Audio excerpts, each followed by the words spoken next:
પણ કે છે ઓબો વાવો તો કેરી હાલે અને બાવરિયા વાવો તો કોટા વાગે. આવું વાપર્યું છે ને? તો આજે તમે કેરી વાવો અને કેરી વાયા પછી એને પોણી રેડો, એને હાચવો, એને વાડ બનાવો, રોજ જોતા રહો, રોજ એનું ધ્યાન રાખતા, તો ધીરે ધીરે 5 વર્ષ 10 વર્ષ થાય તારે થોડો મોટો આબો થાય ધીરે ધીરે ધીરે. એટલે પહેલા તો છોયડો હાલવાનું ચાલુ કરશે.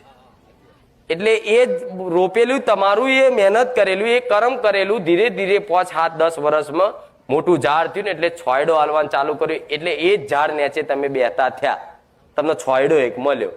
અને એ ધીરે ધીરે ધીરે 2 વર્ષ બીજા જાય ને એટલે ધીરે ધીરે ફળ હાલવાનું ચાલુ કરે, કેરી હાલવાનું ચાલુ કરે.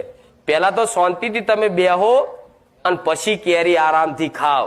એનું નામ કરણનો હિસાબ કહેવાય. હું મેલડી આવું કહું છું. હવે તમે તાત્કાલિક માગી લેતા હોય કે મારી 5 કિલો ઝાડ રાખી દીધી, ચારે સારું થશે. થાય ઓબાને ઉગતા 10 વર્ષ થાય તો આ તો તમારા કર્મો છે ગોડા.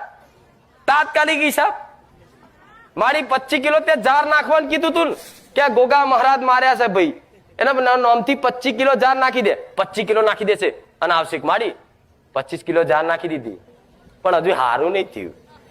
એવાનું કોમ નહીં હો, ખોટો ટાઈમ ના બગાડતા મારા પારે. હું તો ચોખ્ખું જ કહું છું. એકદમ મળે ફળ.